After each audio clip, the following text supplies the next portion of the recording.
This is one of the most extraordinary pieces of Roman armour ever found.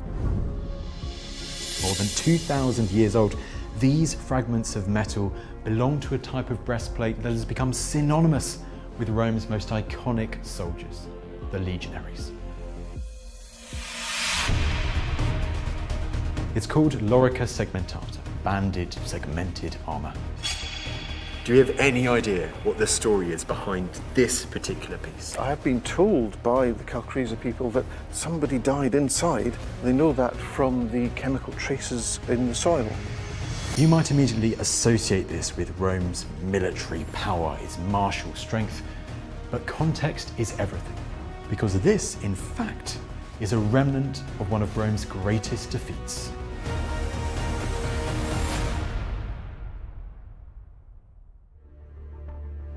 For the first time ever, this armour has left Germany to be the showstopper of a brand new exhibition at the British Museum all about the Roman army, Legion.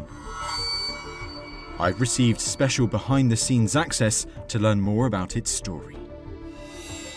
The team have to be incredibly careful when building this armour, attaching each metal plate with pinpoint precision. It's a time-consuming and complex process, but there's no one better to oversee its building than curator Tristan Hughes. Tristan, how many times have you assembled this armour before today? One time. One time? Yeah, it's a really new find. It's from 2017 and the conservation work has just finished. So we had it on display in our museum in Calcresa, the Waffenschlachtmuseum, and it was shown for the first time from June to November, and now it's the second time on display, and it's here in London in the British Museum. It almost feels like this is a very, very delicate puzzle. It's resorted, isn't it? And so many bits of it survive. It's extraordinarily well preserved, including those details on it. These details show us a lot of the construction of such kind of armor. It's the first time we have such an armor from the Roman legions. It's so exciting.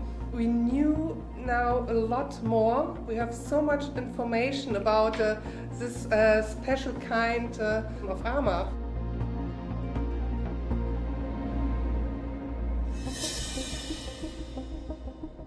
Here it is in all its glory. It's known as Lorica Segmentata, segmented armour. 30 metal plates survive, roughly 3/4 of the complete set, and they are all carefully fitted onto this specially designed frame. To find out more about this incredible piece, I'm meeting the exhibition's curator, Richard Abdi. So I know that this is Lorica Segmentata. What materials is it made out of? Well, we call it Lorica Segmentata, but we don't actually know what the Romans called it, so it's kind of a modern term in Latin. But the material that it's made out of is iron, mostly. All the bands, the plates are iron, but there's a lot of fittings, loads of buckles and washers, and these are copper alloy material. Because the details about it is astonishing. So those are buckles right there. Do we know how they were used to kind of create and kind of tighten this body armor? Well, we do. This is a particularly good example because you can see that there's buckles inside and outside. The inside buckles would have held straps that held the whole structure together. Oh, yes, there and that's something that wasn't very well understood until the first near complete pieces of segmental armour came to light. People were looking at representations on, for example, Trajan's column and not quite fully understanding how it fitted together. But with this, you can see every buckle tells you exactly how the plates were fitted together. On the front, obviously, these buckles would have held the cuirass in place, and it's so well preserved that you can see that some of these buckles are actually open. So it is an amazing piece. I mean, obviously, I'm wearing a belt today, so it does feel really raceful. That 2,000 years ago, Romans were using similar types of things to fasten this armour together. Yes, absolutely. There's nothing new under the sun in that respect. 2,000 years ago, at the beginning of the first millennium, Lorica Segmentata was a brand new piece of high-tech equipment for the Roman army. Slowly, it replaced chainmail as the body armour of choice for legionaries. The origins of Segmentata are unknown, but potentially it emerged from the arenas of Italy and its iconic sportsmen, the gladiators. A specialist form of gladiator called a crupularius would have worn this, and there are some surviving examples of it in Roman art. He looks like a kind of a tin man with a bucket head and segmental body armour and armoured limbs, so the whole body is completely armoured. The earliest references to crupularius is in the revolt of Florus and Sacrovir, so early 1st century, and this is round about a very similar period, so there seems to be a sort of cross-fertilisation between the two forms of combat. And later on, what kind of differences are introduced to this type of armour? Well, this early form of armour, it has some shoulder protection, but it's not very wide or deep. It's more kind of tank topish, if you like. The later armour, for example, the Corbridge armour, the famous Corbridge find, we have one of half a dozen cuirasses that were discovered there in the exhibition. That shows a much more elaborate form of shoulder protection, flexible, but protecting the shoulder. And then the final stage after that is for the removal of all these exterior hinges and washers from the front, mainly putting them inside, because these are very vulnerable to battle damage.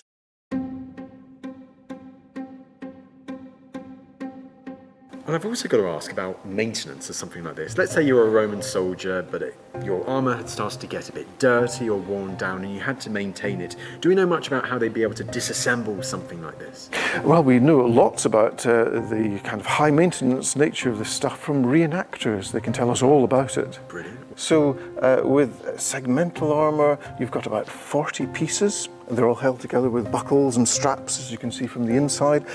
That has to be completely disassembled, if you like, and then each bit cleaned up, polished up.